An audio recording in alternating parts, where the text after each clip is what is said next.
Well, the truth to that whole deal is I was a Periscope pirate, and Periscope merged into Twitter, like right around 2015. And I had gathered a huge following on Periscope into Twitter, and just for the goof in the cab of the truck when I was wasting time, I'd take shots at celebrities. And I got into a pretty vicious feud with Lamar Odom. At the time, he was like smoking crack. He was with a Kardashian. And him and the Kardashians tagged my Twitter handle in their arguments. So I gained like attention, just sitting in a truck at a truck stop, goofing on motherfuckers.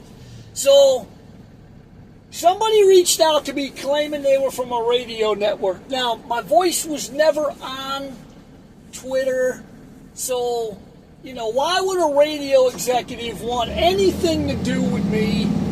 I thought it was a joke. I didn't even respond right away.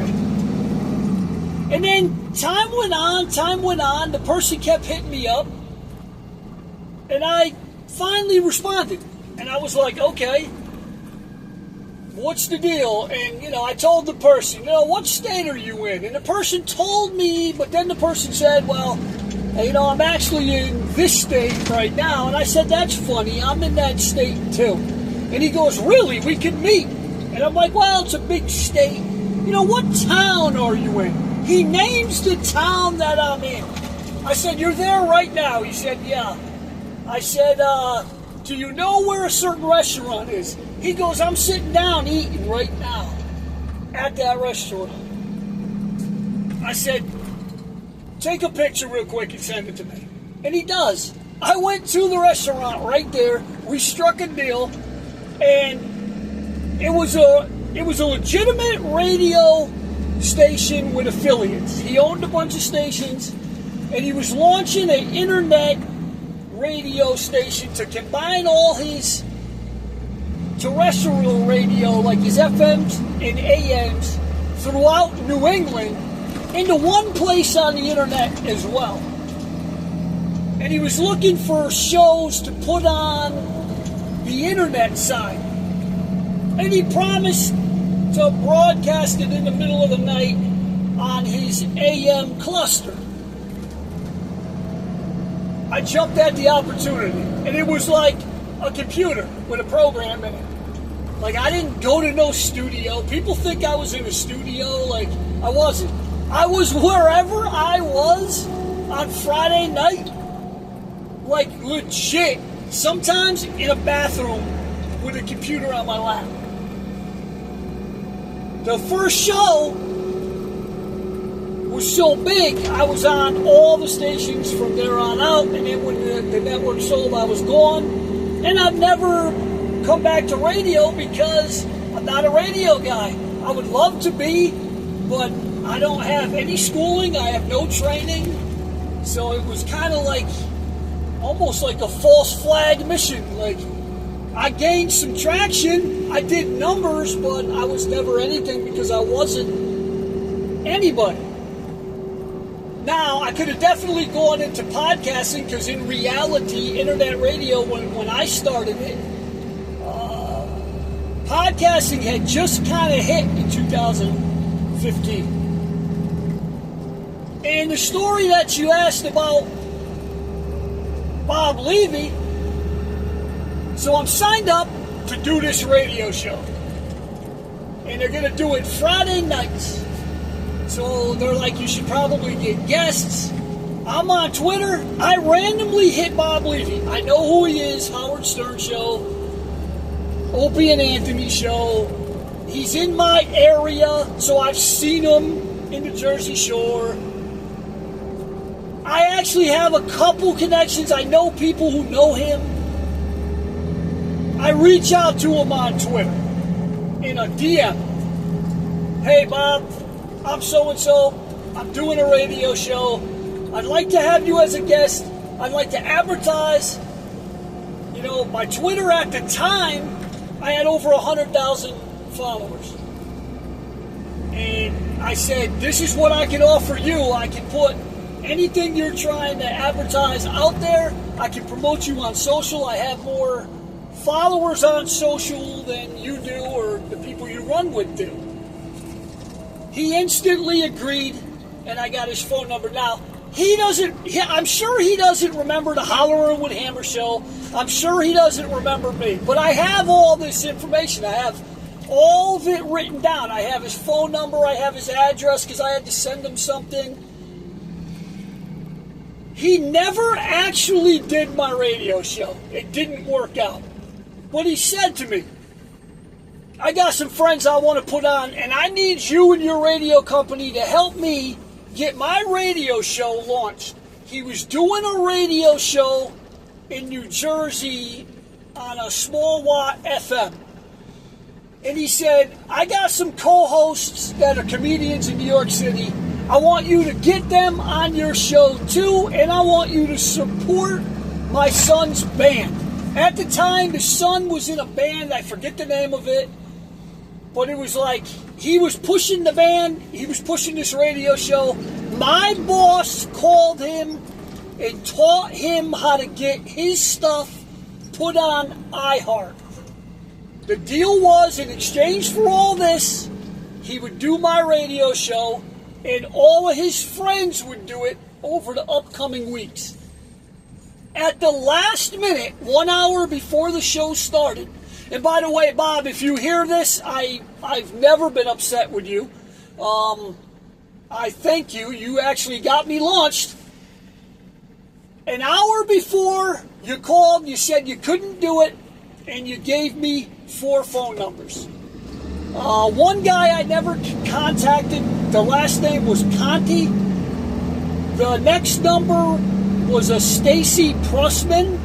The next phone number was Steve Grillo from the Howard Stern Show. The 4th number was a comedian who you were touring with, and you had him on your radio show, and you were pushing him. His name was Geno Bisconte. So with an hour to go, I call Stacy Prussman. She agrees to come on. She doesn't know me. I told her, talk about whatever you want to talk about. Bob had to bail. Thank you. I called the Conti guy. He didn't answer the phone. I called Geno Bisconte. We had a conversation. He needed money. And we never paid any guests. I mean, I've had Hall of Fame baseball players. I've had NFL football players. I've had Hall of Fame NASCAR drivers. I've had some big time people. Nobody, you don't pay anybody to call in to a radio show. So then I hung up with him because it was going nowhere. He needed money sent somewhere. Okay, bye. I call Steve Grillo. Hi, Steve Grillo. Bob Levy gave me your number. Oh, listen, I'm busy. I'm at it was either a bar mitzvah or a graduation party for a teenager. But I will step out. Give me an exact time, and I'll give you 10 minutes on the radio. And I said, thank you. I said, you can use the whole 10 minutes to promote yourself. Like, I'm not looking for nothing. I thank you. Steve Grillo, Stacy Prussman, a baseball player named Glenn Wilson, who admitted that night to using steroids during his All-Star season, and a champion bull rider named Friday Wright did the first show. The first show blew up. It made ESPN because of the steroids. Prussman, Grillo, Friday Wright, and Glenn Wilson all thanked me for their promotion after ESPN took it and ran with it. The rest is history.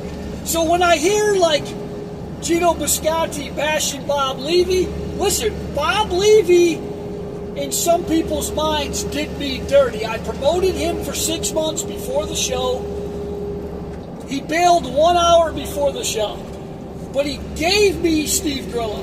He gave me Stacy Prussman. He also gave me other people in the following weeks. Because we stayed in contact for about 6 months until I forget the situation, and I'm not going to shit on nobody. Something happened, and I think he might have moved. But he gave me Mike Boschetti, which indirectly got me to Artie Lang, which indirectly got me to Jimmy Norton. So I've always been grateful to Bob. I'm sure he doesn't know who I am. You know, I have our phone calls actually recorded because I was calling from the VLR line, which recorded it. I would never release him. I mean, he didn't say nothing wrong, but it's just the point. Like, I hear Geno Bisconte trashing Bob Levy. 2015, Bob Levy forced me to call you to put you on my radio show to promote you. And whatever that radio show you guys were trying to do in New Jersey with Stacy Prussman. So, like, you know, again, I don't know Geno Bisconte, and again, I don't know Bob Levy. But I've always been appreciative to Bob Levy for indirectly getting me into a level of comedy as a Jim Norton and as an Artie Lang. And I'll be honest with you, I'm a Bob Levy fan. And I've gone to see Bob Levy. I've seen him all over New Jersey, Connecticut, and New York. I've even seen him in Massachusetts. So, and I support Bob Levy. You know, this has nothing to do with the Dabbleverse or anything like that. I'm not involved in that. I can care less about Stuttering John. Steve Grillo was great to me. I don't have nothing to do. I don't have a bad word to say about him. They call him a grifter. They say this or that. I needed him with an hour notice to give me 10 minutes on a radio show that was launching on a network that nobody knew what it was. It was hard for me to even explain it. Well, this is a radio show that's going to air in the middle of the night on 500-watt AM stations throughout New England, but it'll be heard around the world on this internet. But then you're explaining VLR, and it's a NASCAR racing network. It was hard. It was hard, but if it wasn't for Bob Levy, you know, he didn't have anything to do with Glenn Wilson, but he gave me Stacy Prussman and Steve Grillo that night. The Steve Grillo name put me in the Howard Stern universe. The Stacy Prussman's name to advertise put me in the Jackie Martlin, Bob Levy, Jim Florentine class of New Jersey, New York City. You know, and Glenn Wilson gave me the steroid story, and then I had the biggest bull rider in the world at the time to end the show. All those interviews are on the Hollering with Hammer page on YouTube. You can go back and hear Gorillo say top shelf liquor.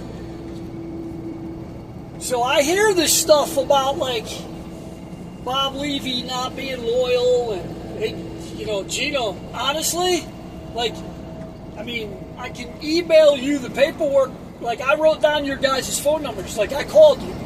Like, I would never play it or nothing, but, like, the calls were recorded because they were coming from a radio station line. He was pushing you in 2015. We're in 2026. I don't know what you guys did before that, and I don't know what you guys will do after. But he was pretty loyal to you because he wasn't doing my show if I didn't put on a certain amount of his guys. And then when he backed out, he forced me to put you on. You wouldn't do it. You needed money. I understood that. I just can't pay money for a 15-minute phoner on a radio show. Like, it didn't make sense to me. I had no contract for money. I ended up getting paid very well from that radio show. But that first show, I had nothing, there was nothing established. I actually never got paid for the first show. I didn't have any kind of a contract. You know, there wasn't any kind of a way to weigh what it would be. So it bothers me a little bit when people are taking shots at Levy, especially people that Levy promoted 10, 12 years ago to a nothingness radio show that hadn't even aired yet. And I knew the draw for Bob. I had 100,000 followers, and I had that iHeart link, which Bob got. So yeah, hopefully that answers your question.